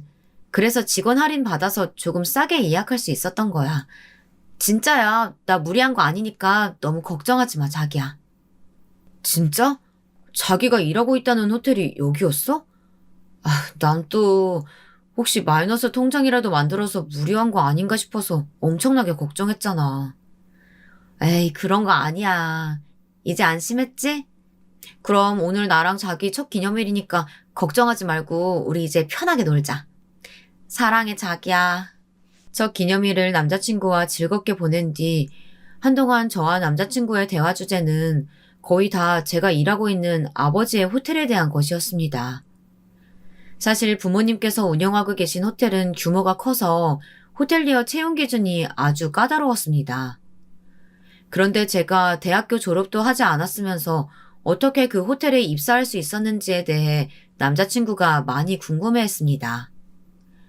그때마다 저는 우연히 지인의 도움을 통해 입사했다는 식으로 대화를 무마하기 바빴죠. 솔직히 아버지의 호텔이라 그렇다고 말할 수도 있었겠죠. 하지만 제가 딸이라는 이유 하나 때문에 다른 사람들과 다른 대우를 받고 있다고 당당하게 말하는 게 눈치가 보이더라고요. 저는 그 부분만 제외하고 남자친구가 궁금해하는 것들에 전부 솔직하게 대답해 주었습니다. 그랬더니 남자친구는 궁금증이 해소되었는지 이후부터는 제게 더 질문하지 않더라고요. 저는 고비를 넘겼다는 생각에 안심했습니다. 그런데 생각지도 못한 곳에서 갑자기 문제가 생기는 겁니다. 어느 날 제가 평소처럼 호텔에 출근하려고 준비하고 있는데 갑자기 전혀 모르는 번호로 전화가 왔습니다. 네, 여보세요? 여보세요? 혹시 이유정 씨 핸드폰 아닌가요? 네, 제가 이유정인데요. 누구신가요? 어머, 내가 맞게 걸었구나. 네가 유정이니? 나 진수 엄마 되는 사람이야. 처음 듣는 목소리에서 제 남자친구 이름을 들으니 순간 긴장이 되더군요. 저는 너무 깜짝 놀라서 다시 전화를 고쳐들고 받았습니다. 어머, 네, 안녕하세요. 처음 뵙겠습니다, 어머니. 그래, 다름이 아니라 내가 궁금한 게 있어서 전화했어. 진수한테 들어보니까 네가 지금 금화 호텔에서 근무한다는 게 사실이니? 아, 네, 맞아요, 어머님. 지금 거기서 호텔리어로 근무하고 있습니다. 그래? 너무 잘 됐다. 내가 진수한테 들으니까 거기 직원이면 직원 할인 같은 걸 받아서 호텔을 싸게 이용할 수 있다며? 아니, 내가 이번에 개모임이 있는데 개모임 친구들이랑 다 같이 모여서 호캉스를 가기로 했거든. 근데 사람이 많으니까 호텔비가 만만치가 않네. 마침 진수가 말하길 너가 호텔 직원이니까 너한테 말하면 호텔을 좀 싸게 이용할 수 있을 거라고 하지 않니? 어떻게 네가 좀 도와줄 수 없겠니? 아, 그게 죄송해요, 어머님. 그건 제가 임의로 해드릴 수가 없는 부분이라서요. 뭐? 아니, 내가 진수 엄마인데 그 정도도 못 해주는 거야? 너 우리 아들이랑 결혼할 생각이 없는 거니? 내가 미래의 네 시어머니인데 처음부터 이렇게 날 홀대해도 되는 거야? 남자친구 어머니의 말에 저는 너무 당황스러웠습니다. 갑자기 전화하셔서 다짜고짜 호텔 직원 할인을 해달라뇨. 하지만 남자친구의 어머니께서 직접 전화까지 하시면서 부탁하시니 해드릴 수 없다고 매정하게 말할 수가 없더라고요. 어머니, 제가 딱 한 번만이라면 어떻게든 해드릴 수 있어요. 하지만 다음에는 이런 부탁하지 말아주셨으면 좋겠습니다. 저는 일개 직원에 불과하고 이런 연락은 너무 곤란하네요. 결국 저는 남자친구의 어머니에게 반값 이상으로 할인된 가격에 호텔을 이용할 수 있도록 도와드렸습니다. 한 번만 해드리면 되겠지 생각했는데 제가 너무 생각이 짧았더군요. 그날 이후 남자친구의 어머님께서 자꾸만 비슷한 부탁을 하시기 시작했습니다. 일주일에 몇 번이나 일면식도 없는 사람들을 전부 대동하고 저를 이용해서 아버지의 호텔을 무료로 이용하려고 하시더라고요. 처음 한두 번은 정말 어떻게든 방법을 짜내어서 요구를 들어드렸습니다. 저를 아껴주고 사랑해주는 남자친구 어머니가 하신 부탁이었으니까요. 하지만 그렇게 몇 번 요구사항을 들어드리니 더 큰 부탁이 돌아오더군요. 저는 너무 곤란한 나머지 남자친구에게 하소연을 하게 되었습니다. 자기야, 자기가 어머니께 말씀 좀 드리면 안 될까? 나 어머니 부탁 때문에 지금 너무 곤란해. 더는 내가 해드릴 수 있는 게 없단 말이야. 그런데도 자꾸 나한테 전화하셔서 이거 해달라 저거 해달라 하시니까 나 너무 힘들어. 아니 자기야, 자기 쓸 거 조금 아껴서 우리 엄마 부탁 들어드리면 안 되는 거야? 솔직히 들어줄 수 있는 부분이라면 너무 매몰차게 못 해드린다고 하지 말고 우리 엄마 부탁 좀 들어줘. 어차피 자기랑 나랑 결혼하면 시어머니로 모셔야 하는데 미리 모신다고 생각하면 좋잖아. 점수도 따고 말이야. 남자친구는 전혀 제 처지를 이해하지 못하는 것 같았습니다. 저도 예비 시어머니에게 좋게 보이고 싶어서 곤란해도 꾹 참고 해드린 건데 말이에요. 그러던 중 남자친구의 어머니께서 제가 절대 참고 넘어갈 수 없을 정도의 요구를 하시더라고요. 어머니, 전보다 인원도 많은데 그 인원수대로 패키지 시설 이용권을 달라고요? 그건 제가 어떻게 해드릴 수 없는 부분이에요. 저 이번엔 정말 못 해드려요. 뭐? 그게 그렇게 어려운 일이야? 그럼 네가 제대로 할 수 있는 건 대체 뭐니? 참나, 예쁘게 봐주려고 해도 봐줄 수가 없네. 너 이 정도도 못 해줄 거면 당장 우리 진수랑 헤어져라. 남자친구의 어머니는 툭하면 남자친구와 헤어지라는 말로 저를 압박하셨습니다. 그때마다 마음이 너무 심란하고 힘들었습니다. 남자친구를 너무 사랑했기에 어쩔 수 없이 매번 남자친구의 어머니께서 바라시는 대로 해드렸던 거였어요. 하지만 더는 이렇게 끌려다닐 수 없다는 생각이 들었습니다. 어머니, 그건 저랑 진수 씨가 알아서 할 일이에요. 그리고 이번에는 진짜로 제가 해드릴 수 있는 게 없으니까 저는 이렇게 전화해서 막무가내로 해달라고 하지 말아주세요. 제가 이전에 어머니가 원하시는 대로 많이 해드렸잖아요. 도대체 제가 얼마나 더 해드려야 되는데요? 그래, 너 말 잘했다. 다른 때는 다 해줘놓고 왜 이번에는 못 해준다는 거야? 그리고 세상에 안 되는 게 어디 있니? 열심히 머리 굴리면 다 방법이 나오는 법이야. 고졸이라더니 그 정도 머리도 안 되는 거야? 내가 말이지, 진수가 널 그렇게나 좋아해서 고졸이라는 것도 다 봐주고 우리 아들이랑 결혼시키려고 했는데 이런 식으로 나오면 곤란하지? 네 시어머니 얼굴에 먹칠하고 싶은 거 아니면 내가 말한 대로 당장 해줘. 알겠어? 어머니, 저는요, 호텔에서 일하는 일개 직원일 뿐이에요. 해드릴 수 있는 게 있고 없는 게 있다고요. 그리고 어머니가 요구하시는 건 제가 해드릴 수 있는 범위가 아니에요. 정말 죄송하지만 이번만은 못 해드리겠습니다. 그리고 저 아직 진수 씨랑 결혼 안 했고요. 제가 어머니 얼굴에 먹칠할 일도 없을 테니까 염려 마세요. 뭐야? 너 말 다 했니?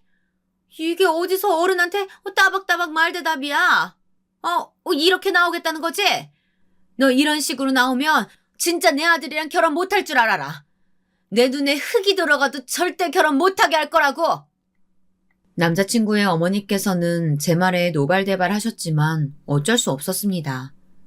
제가 이번 요구까지 들어드리면 나중에는 어떤 일이 벌어질지 눈에 훤했으니까요. 저는 죄송하다는 말씀을 드리고 바로 전화를 끊었습니다. 그리고 그 다음부터 제게 오는 남자친구 어머니의 전화는 절대 받지 않았습니다. 저는 그렇게 하면 일이 끝날 줄만 알았어요. 그런데 제가 전화를 받지 않으니 남자친구의 어머니께서 아예 호텔까지 찾아와서 제 이름을 대며 저를 찾으시기 시작한 거예요. 저도 일하는 중이라 절 찾으신다고 바로 시간을 낼 수 있는 것도 아닌데 말이에요. 게다가 제가 일을 다 끝낸 뒤에 찾아가면 꼭 무리한 요구를 하시는 겁니다. 넌 내가 부른 지가 언젠데 이렇게 늦게 오니? 너 오는 거 기다리다가 식사 때도 다 놓치고 말이야. 너 때문에 이렇게 되었으니까 호텔 레스토랑에서 공짜로 먹을 수 좀 있게 해봐라. 어머니, 그렇게는 해드릴 수가 없어요. 그리고 이렇게 찾아오시는 것도 그만해주세요. 저도 일하는 중이라 찾아오셔도 제가 바로 올 수가 없어요. 넌 해줄 수 없다는 게 아주 입에 붙었구나. 그냥 네가 해주기 싫어서 그렇게 말하는 거 아니야? 제가 요구사항을 들어드리지 못하면 남자친구의 어머니께서는 그 자리에서 저를 타박하고 혼내셨습니다. 저도 일하던 도중이라 남자친구의 어머니가 불러도 바로 갈 수 없는 상황이었는데도 말이죠. 이후에도 남자친구의 어머니께서는 자꾸 호텔로 찾아오셨고 그 때문에 저는 도저히 일에 집중할 수가 없는 지경이 되었습니다. 참다 못한 저는 다시 남자친구에게 부탁을 했습니다. 자기야, 나 요즘 진짜 힘들어. 자기 어머니가 이제는 호텔로 찾아오셔서 자꾸만 날 불러내시고 호텔 레스토랑에서 공짜로 식사하게 해달라고 하셔. 나 요즘 어머니 때문에 내 일도 못할 지경이야. 제발 자기가 좀 말려주면 안 돼? 에이, 자기야. 그 밥 한 끼 좀 사드리면 되지. 그게 그렇게 힘들어? 우리 엄마가 자기가 호텔 직원이어서 너무 좋다는데 괜히 점수 깎는 행동 하지 말고 조금만 참아봐. 너무 힘들면 내가 나중에 돈 줄게. 아니, 지금 돈이 문제가 아니라 자기 어머니께서 자꾸 찾아와서 내가 일하는데 지장이 생긴다는 말이잖아. 하지만 우리 엄마한테 들으니까 자기 올 때까지 그냥 호텔 카페테리아에서 기다리고 계신다는데 뭐가 지장이 생긴다는 거야. 솔직히 엄마한테 잘 보이면 우리 결혼할 때 좋지 않겠어? 그러니까 우리 결혼할 때까지만 조금만 더 참자. 그리고 지난번에 엄마한테 들었는데 자기 나랑 결혼 안 해도 좋다고 엄마한테 부탁 안 드렸다면서? 나 그 이야기 듣고 얼마나 상처받았는지 알아? 뭐? 자기야, 난 그렇게 말한 적 없어. 내가 얼마나 자기랑 결혼하고 싶은데. 근데 어머니께서 자꾸 자기랑 결혼하는 거로 무리한 부탁하시니까 못하는 건 못한다고 말씀드린 것 뿐이었다고. 그래, 자기 마음은 알겠어. 근데 우리 어차피 결혼할 거잖아. 안 그래? 나랑 결혼하면 우리 엄마도 자기 가족 되는 거고. 그러니까 조금만 더 참자, 어? 남자친구는 자기 어머니 말만 듣고 제가 어머니 부탁을 전부 거절하고 있다고 생각하더라고요. 게다가 자꾸 저보고 어떻게든 어머니의 부탁을 들어주라고 하면서 제 말을 들어주지 않았어요. 자꾸 이런 식으로 남자친구와 마찰이 생겼지만 어디다 하소연할 것도 없고 답답하더라고요. 사업 때문에 매일 바쁘신 부모님께 하소연할 수도 없어서 저는 그냥 혼자 꾸역꾸역 참아가며 남자친구의 어머니를 대했습니다.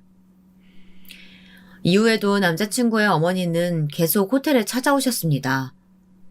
그리고 저와 단둘이 있을 때마다 그렇게 제 학력을 가지고 저를 무시하고 깔보시는 게 아니겠어요? 그래놓고 다른 사람들에게는 자꾸 제 이름만 대면 호텔에서 이것저것 무료로 받을 수 있다고 말씀하고 다니시는 거예요. 도대체 어떤 말을 하신 건지 하루에도 몇 번이고 모르는 사람들에게 연락이 오는 겁니다. 다들 제가 호텔 공짜 이용 쿠폰인 줄 알더라고요. 저는 매일 모르는 사람들에게 그게 아니라고 일일이 해명을 해야만 했습니다.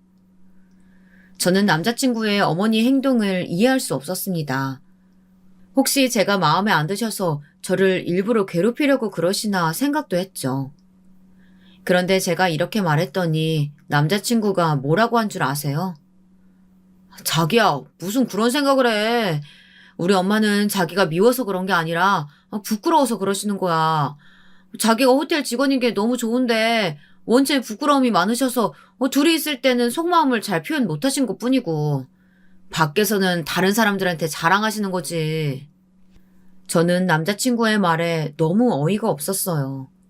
세상에 어떤 사람이 상대가 마음에 드는데 부끄럽다고 무시하면서 깔보겠습니까?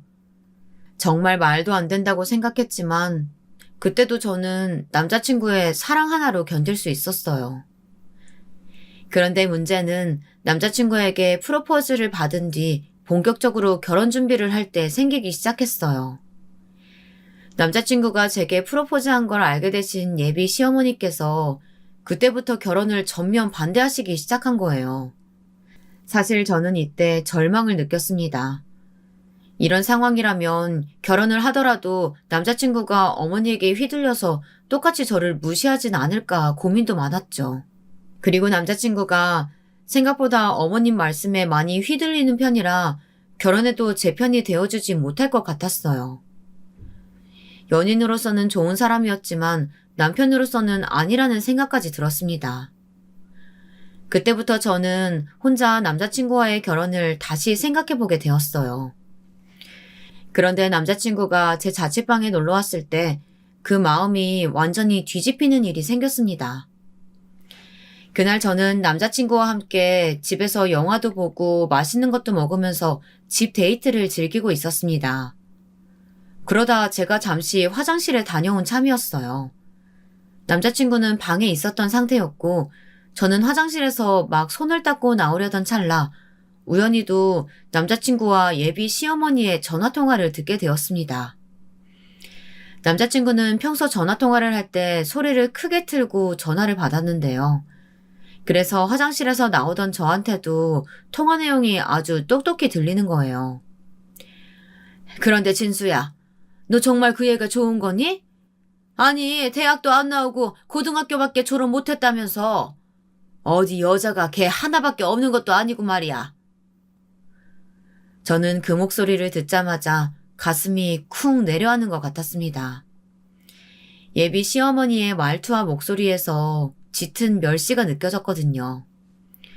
크게 두근거리는 가슴을 한 손으로 잡고 다시 귀를 기울이자 이번에는 남자친구의 목소리가 똑똑히 들렸습니다. 아, 엄마, 그런 소리 좀 하지 마세요.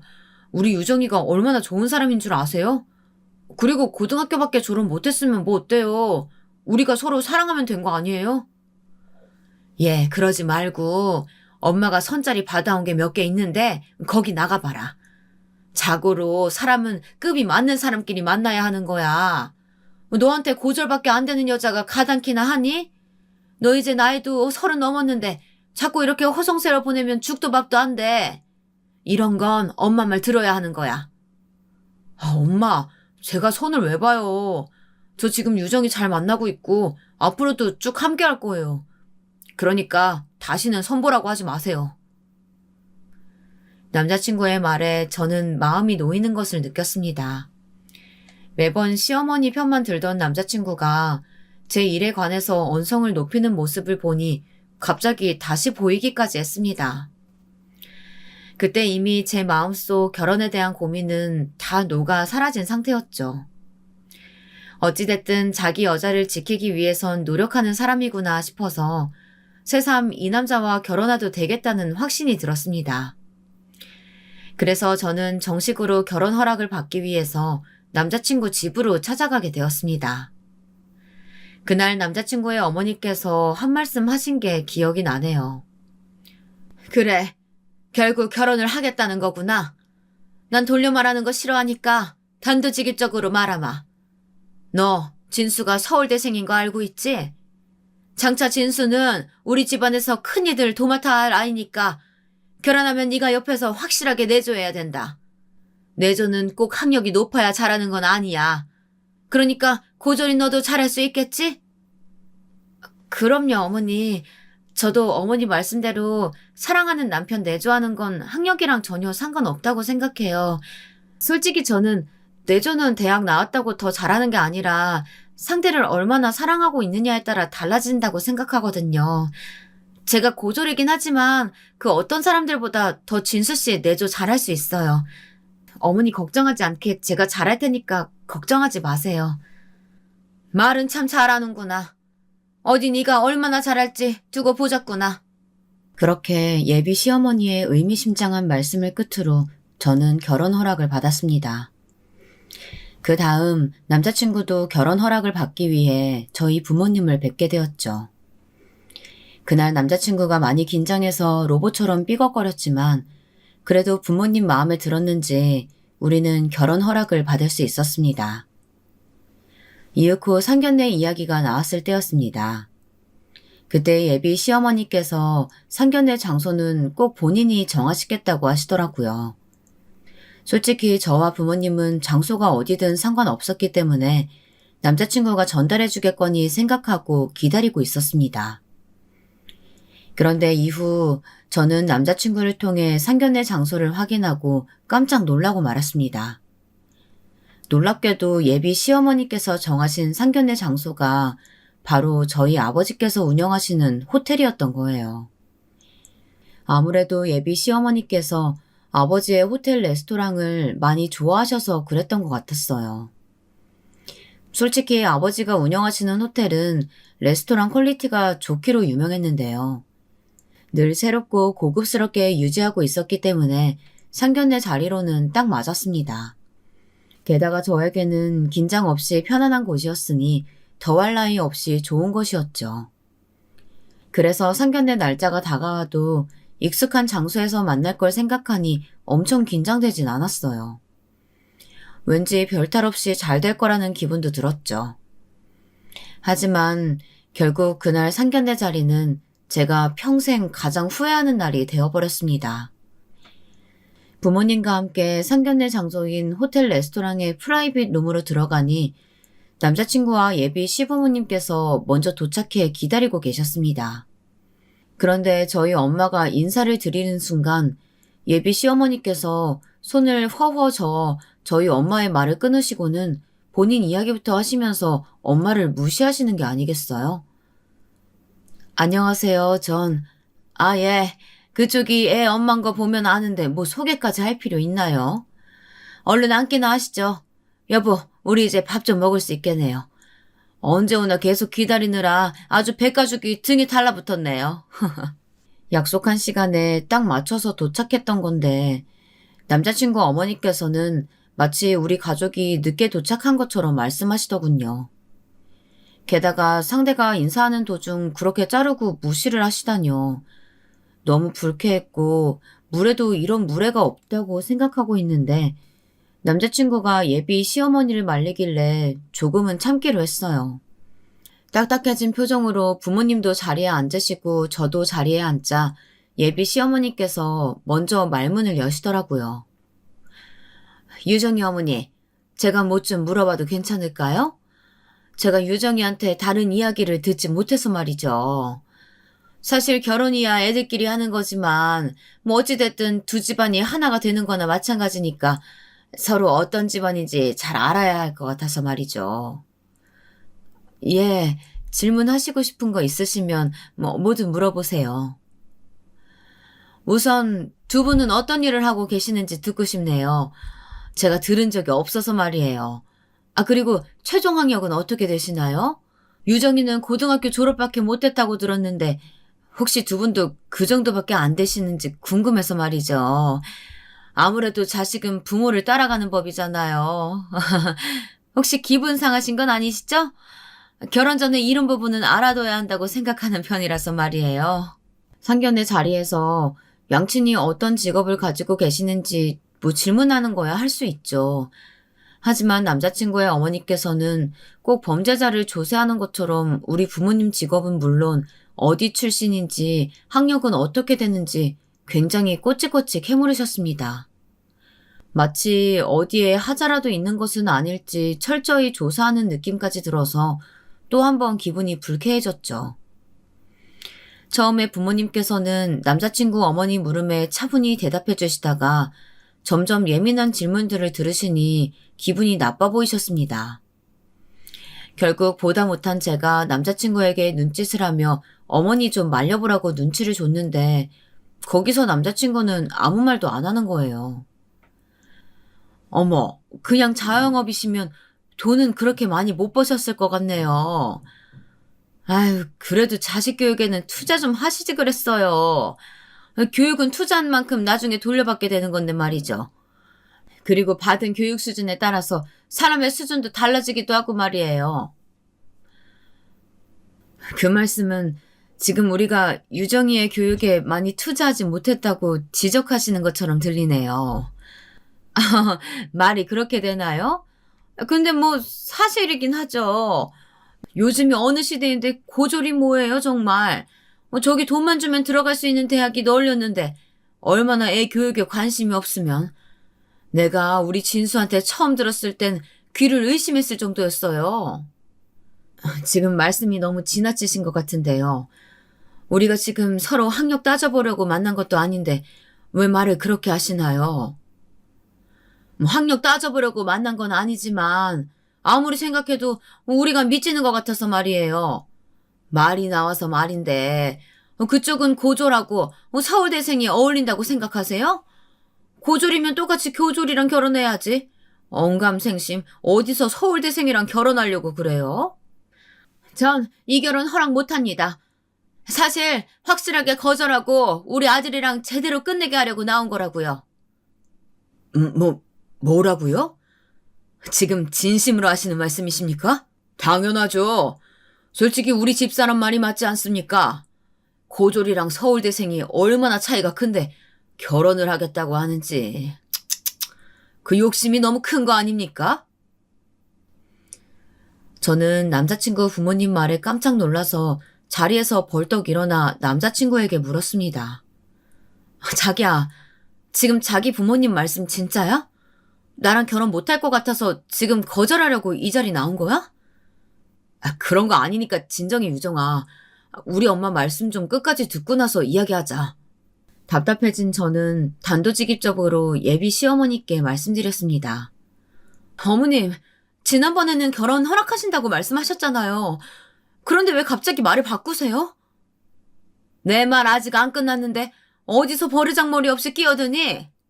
에휴, 이래서 가방끈 짧은 사람들이랑은 상종하면 안 된다니까? 지금 제 결혼이 깨지게 생겼는데 끼어들지 말라뇨. 대체 무슨 이유로 이러시는 거세요? 단지 제 학력이 낮아서 그러시는 건가요? 그래. 솔직히 학력뿐만이 아니라 난 네 모든 게 다 마음에 안 든다. 일전에 내가 부탁한 것도 안 들어주고 뻗댄 것도 괘씸하고 말이야. 하지만 네가 성의를 보이면 내 아들하고 결혼하는 걸 허락하려고 했다. 이 결혼에 드는 비용 전부랑 혼수 예단까지 너희 집에서 우리 요구한 대로 해온다면 결혼 허락하마. 괘씸하다고요? 그게 무슨 말씀이세요, 어머니? 그럼 제가 어머니 이름 내밀고 온 다른 모르는 사람들한테도 반값에 배실 잡아주고 아침 조식도 무료로 먹을 수 있게 해주고 객실에 구비된 유료 음료나 음식들도 무료로 해준 건 다 뭔데요? 저요, 그때마다 고맙다는 말 한마디 들은 적 없어요. 제가 뭘 그렇게 못해드렸다고 결혼 비용이랑 혼수, 예단 다 우리 집에서 하라고 하세요? 자기야, 뭐라고 말 좀 해봐.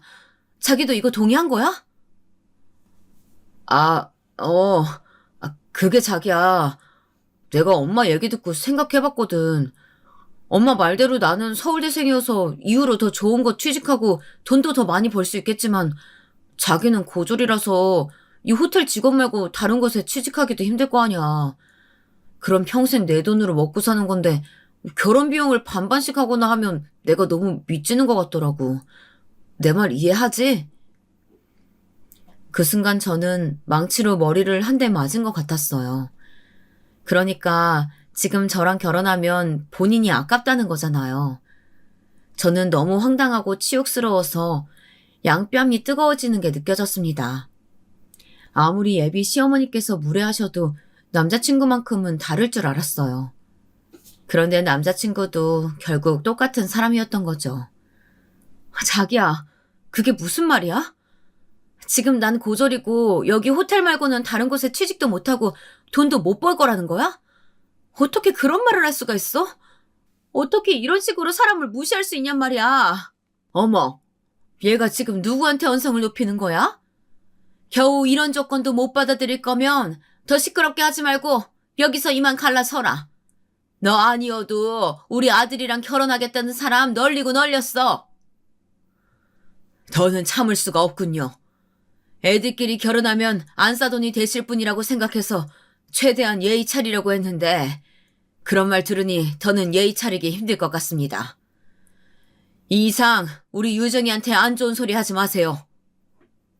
어머, 제가 무슨 안 좋은 소리 했다고 화를 내세요? 혹시 제가 내건 조건이 너무 세서 그러세요? 그럼 이건 어때요? 오늘 여기 프라이빗 룸 예약한 비용이랑 이 호텔 레스토랑 코스 요리 비용 전부 다 그쪽에서 내면 우리 아이들 결혼시키는 거 다시 한번 생각해 볼게요. 솔직히 못하죠? 애초에 이런 고급 호텔 와보기나 했나 몰라. 고졸인 것도 못마땅했는데 뭐 가난하기까지 하니 원. 부모라면 이런 결혼은 당연히 반대해야죠. 그래요. 부모로서 나쁜 결혼 같으면 말리는 게 답이죠. 이해합니다. 아빠 잠시만. 자기야, 자기 나랑 결혼하고 싶다고 먼저 프로포즈도 했잖아. 뭐라고 말 좀 해봐. 저는 남자친구가 뭐라 한마디라도 하길 바라며 간절히 말했습니다. 하지만 남자친구는 어깨만 한번 으쓱하고 아무 말 없이 앉아있더군요. 일전에 저를 두둔하고 지켜주려던 남자친구의 모습은 온데간데 없었습니다. 저는 남자친구의 그런 모습에 배신감을 느꼈어요. 자기 엄마가 우리 집안과 저를 모욕하는데 빤히 바라보기만 하니까 화가 나서 열이 올랐던 머리가 반대로 차갑게 식는 게 느껴졌습니다. 저는 완전히 정이 떨어져서 남자친구 얼굴만 노려보고 있었어요. 그리고 부모님께서도 이미 화가 날 대로 나셨는지 얼음보다도 더 차가워진 얼굴로 시댁이 될 뻔한 남자친구의 부모님을 노려보시더라고요. 그리고 아버지께서 이렇게 말씀하셨습니다. 이 결혼 그쪽 말대로 없던 이야기로 하죠. 저도 부모님 대리로 이런 결혼은 시킬 수 없습니다. 그리고 애들 결혼과 별개로 호텔 밥값은 제가 전부 내겠습니다. 사실 엄밀히 말하자면 이 호텔이 제 것이어가지고 따로 계산하지 않아도 됩니다만. 예? 뭐라고요? 이 호텔이 누구 거라고요? 그리고 유정아, 나는 네가 가시밭길로 들어가는데 그냥 손 놓고 보낼 수가 없다. 이 결혼 나도 허락 못한다. 이제 그만 일어나자꾸나. 그래 유정아, 네 아빠 말 들어. 그리고 곧 코스 요리로 식사 들어올 테니까 댁들은 드시고 가시던지 말든지 알아서 하세요. 부모님께서는 그렇게 말씀하시면서 저를 자리에서 일으키셨습니다. 저는 너무 화가 나고 배신감과 모멸감이 한꺼번에 밀려와 정신이 없었습니다. 그저 부모님을 따라 말없이 자리에서 일어날 뿐이었죠. 그런데 남자친구의 어머니가 아버지께서 하셨던 말을 자꾸 되물으면서 우리 부모님과 저를 붙잡으려고 하는 거예요. 아니, 이봐요. 이 호텔이 정말 그쪽 들 거란 말이에요? 잠깐만. 그럼 이야기가 달라지지. 우리 이야기 좀 다시 합시다. 좀 앉아봐요, 다들. 이보세요. 아까 제대로 못 들으셨어요? 이 호텔 우리 아빠 거 맞아요. 왜요? 이 호텔이 우리 아빠 거라니까 갑자기 마음이 달라지세요? 서울대생인 아들 고졸 여자랑 결혼시키고 싶어지시냐고요. 근데 어쩌죠? 이제는 제가 그쪽 아들과 결혼할 생각이 사라져서 말이에요. 그러니까 밥이나 드시고 조속히 호텔에서 나가주시면 좋겠네요. 제가 그렇게 말하니까 남자친구의 어머니가 완전히 충격받은 얼굴을 지으시더라고요. 저는 뒤도 돌아보지 않고 부모님의 팔에 팔짱을 끼고 밖으로 나가버렸습니다. 그런데 얼마 지나지 않아서 프라이빗 룸에서 남자친구가 허둥지둥 나오면서 우리 가족 앞을 막아서는 게 아니겠어요. 유정아, 잠시만.